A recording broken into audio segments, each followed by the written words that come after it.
ముందుకు పోయే అవకాశం ఉంటుంది మిత్రులారా. కాబట్టి ఈ రౌండ్ టేబుల్ ఇద్దరు మాట్లాడుకొని ప్రెస్ ఇచ్చి మనం బయటకు పోకుండా దీని యాక్షన్ ప్లాన్ అనేది తయారు కావాలి. తక్షణ కార్యాచరణ రేపటి నుంచి ఉందని చెప్తూ కార్యాచరణ తీసుకున్న దాన్ని ఆర్గనైజ్ చేస్తున్నాం. మా వాళ్ళు చాలా ఉన్నారు, వాళ్ళందరినీ కూడా ఆర్గనైజ్ చేసి ఉద్యోగంలో ఉద్యోగ దేశ బాధ్యతలు తీసుకుంటారు అని చెప్పి విజ్ఞప్తి చేస్తూ నాకు అవకాశం ఇచ్చినందుకు. అవు మేము పార్టీలో ఉన్నాము, మరి పార్టీ నాయకత్వము మా బీసీల గురించి మీరు ఎందుకు అడగరు? మా బీసీల గురించి అడగాలి. మరి మా బీసీల రిజర్వేషన్ రద్దు చేస్తే మనం పార్టీ స్టాండ్ ఏం తీసుకుంటున్నది, ఏం కార్యక్రమం చేస్తున్నది అని అడగాలి. లేకపోతే మేమెందుకు ఉండాలి? మాకే నష్టం చేసినప్పుడు మరి అక్కడ నాయకులు తయారు చేసినటువంటి మరి జనాలు ఎవరంటే మన బీసీలే. మరి మన బీసీలు 60% ఉన్నటువంటి బీసీలు మరి 2%, 3% ఉన్నటువంటి వాళ్ళే పెద్ద పెద్ద కుర్చీల్లో కూర్చోవడం జరుగుతున్నది. మీరుగా పెద్ద పెద్ద అధికారులుగా మరి పెద్దందారులే మరి ఆ ఓసీలే అక్కడ ఉండడం జరిగింది. సందర్భం ఏదేమైనా ఒక విషయం మనం గమనించాలి. ఈ ఇష్యూ నిప్పురవ రాజేషులు మాత్రం కాంగ్రెస్ పార్టీ అనేది మనం ఒప్పుకోవాల్సినటువంటి అవసరం ఉంది. మనం డిమాండ్ చేస్తా ఉన్నాం కాంగ్రెస్ పార్టీ భవిష్యత్తులో మేము సెంటర్లో అధికారంలోకి వస్తామని చెప్పేసి అంటున్నాం. రండి మీరు అధికారంలో కానీ మీరు ఏదైతే దాని అమలుకు అవసరమైనటువంటి రాజ్యాంగ రక్షణలు, చట్ట రక్షణలు ఉంటుందో అవి తీసుకోవడానికి కూడా మీరు సంసిద్ధంగా ఉండాలని చెప్పేసి ఈ సందర్భంగా మనం డిమాండ్ చేయాల్సినటువంటి అవసరం ఉంది మిత్రులారా. మరి అదే సందర్భంలో మనం ఒకటే అడుగుతా ఉన్నాం. ఈరోజు 42% అనేది కేవలం లోకల్ బాడీస్ లోనే కాదు. మాకు ఇప్పుడు తరఫున చర్చ అంటే అదే కోట్ల పోయింది కొట్టేసింది అంతా. బట్ ఇంకోటి ఏం జరుగుతుంది, ఈ 42% అనేది విద్యా ఉద్యోగాలను కూడా కావాలనేది ప్రధానమైన డిమాండ్. ఈ కోర్టులో నడుస్తున్న విషయం, జీవో విషయం ఇవన్నీ ఓన్లీ పొలిటికల్ రిజర్వేషన్ సంబంధించినవి. కానీ దీంతో పాటు ఇది కూడా జోడించి పొలిటికలే కాదు, మనకు కావాల్సింది విద్యా ఉద్యోగ రంగాల్లో కూడా మేము ముందుంటామని చెప్పేసి ఒక డిమాండ్ మనం తీసుకురావాల్సినటువంటి అవసరం ఉంది మిత్రులారా. కాబట్టి ఈ పెద్ద ఉద్యమం దీన్ని ముందుకు తీసుకుపోవాలి. అనే ఒక మాట రావాలి. ఇప్పుడు రవిగౌడ ఉన్నాడు, ఎన్నో పదవులు అనుభవించారు. మా సిద్ధాల సీనాలో ఉన్నాడు, ఎన్నో పదవులు అనుభవించారు. మా రాజగౌడ ఉన్నాడు, ఎన్నో పదవులు అనుభవించారు. మురళి అన్న ఉన్నాడు, అయితే మా రాజకుమార్ అన్న ఉన్నాడు, ఎంతో మంది ఉన్నారు. మన దాంట్లో మనం ఒక ఎమ్మెల్యే క్యాండిడేట్ కావాలి. శంకరన్న ఉన్నాడు, సంపత్ సార్ ఉన్నాడు. అవి మన ఓట్లు మనం వేసుకోవాలి.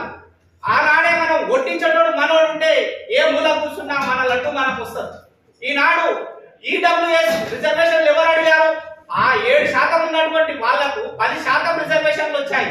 ఈనాడు మనం చదువుకున్నటువంటి మన పిల్లల భవిష్యత్తు ఏమవుతుందో ఒక్కసారి ఆలోచించే కావచ్చు, లేకపోతే ఉత్తమ్ చంద్ గారు కావచ్చు, లేకపోతే మురళీకృష్ణ గారు కావచ్చు, లేకపోతే ఏ నాయకులు చూసినా కూడా మరో దాంట్లోకే పరిమితం అవుతా ఉన్నారు.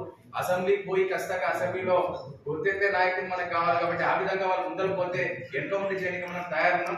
ఈ విధంగా ఈ ఐక్యత కూడా దానికి మనం ముందు తీసుకుపోవాల్సిన అవసరం ఉంది.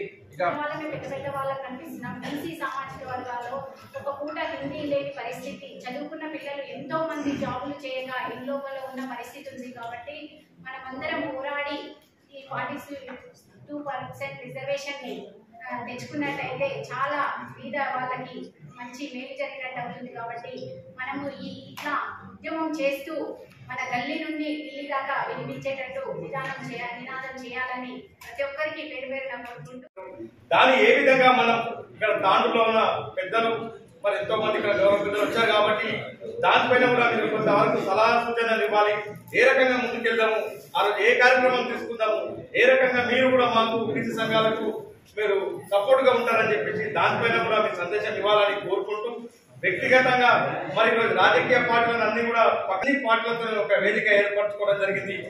ఆల్రెడీ 50% ఆల్రెడీ ఉన్నది జనరల్ కేటగిరీ కింద 10% ఈడబ్ల్యూఎస్ కి ఇవ్వాలని అన్నారు. ఈడబ్ల్యూఎస్ కు ఇచ్చినప్పుడు ఉద్యమం ఎక్కడ పోయింది? ఆర్ కృష్ణ ఎక్కడ పోయింది? చిరంజీవులు ఎక్కడ పోయింది? మరి ఈరోజు విశ్వ మహారాజ్ ఎక్కడ పోయింది? వీళ్ళందరూ కూడా ఆలోచన చేయాలి. ఈరోజు ఈడబ్ల్యూఎస్ పెట్టి ఎన్ని విధాలుగా మనకు మోసం చేస్తున్నారనేది ఒకసారి మీరు ఆలోచన చేసుకున్నారు. నేను టీఆర్ఎస్ పార్టీలో ఉన్నా కాబట్టి టీఆర్ఎస్ గురించి చెప్తలేను. టీఆర్ఎస్ పార్టీ కూడా బీసీలకు మోసం చేసింది. గత ఎన్నికల్లో 23% ఇచ్చింది. టీఆర్ఎస్ పార్టీ 23% రిజర్వేషన్ ఇచ్చింది. కానీ ఎందుకు ఇచ్చింది?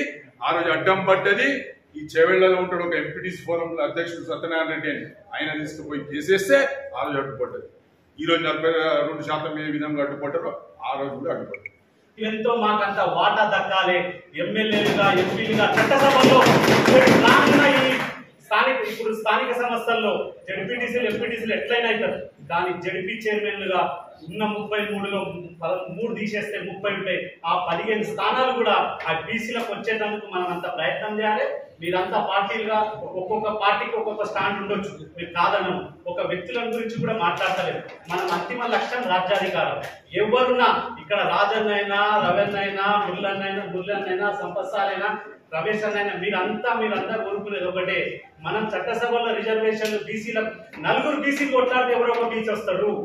ఈ 4 పోటీ చేస్తే వివిధ పార్టీలకు వెళ్ళి పోటీ చేస్తే ఎవరో ఒకరు స్థానికంగా ఎవరికి బలం ఉంటే ఒక బీసీ ఏర్పడ్డది. కాబట్టి ఖచ్చితంగా ఆర్కృష్ణ నేతృత్వంలో మనం కోర్టుకు అప్పీల్కి వెళ్దామని చెప్పేసి మీకు న్యాయం జరుగుతుందని చెప్పేసి వేదిక ద్వారా తెలియజేసుకుంటూ, మరి అదే విధంగా ఆర్కృష్ణయ్య గాని మరి గత చిన్న ఉన్నప్పటి నుండి ఒక 45 సంవత్సరాలుగా నిరంతరం బీసీల కోసం ఒక ముందుండి సేవ చేస్తున్నట్టు వ్యక్తి ఈ రోజు ఇంతమంది ఇంత బలంగా ఇక్కడ వచ్చి ఇక్కడ కూర్చొని మాట్లాడుతున్నామంటే మనం తెలంగాణ రాష్ట్రంలో ఉమ్మడి ఆంధ్రప్రదేశ్ లో అనేక సంక్షేమ హాస్టలు పెట్టించినటువంటి ఘనత ఆర్కృష్ణయ్య. కాబట్టి ఆయన పెట్టడం వల్లనే మనం అందరం ఇక్కడ ఆ చదువు వల్లనే, ఆ చదువు జ్ఞానం వల్లనే మనం అందరం ఇక్కడ వచ్చినాం.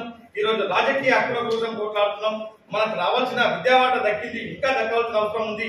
అయినప్పటికీ కూడా ఈ రోజు మన రాజకీయ వాట ప్రధానమైంది. కాబట్టి రాజకీయం మన చేతికి దక్కితే మిగతా అన్ని వస్తాయని చెప్పి తెలియజేసుకుంటూ ఇప్పుడు ఉరుకు వచ్చి కాంగ్రెస్ పార్టీ 42% ప్రకటించడం జరిగింది. మరి ప్రకటించిందని చెప్పి మేము సంతోషపడ్డాము, తర్వాత బాధపడుతున్నాము.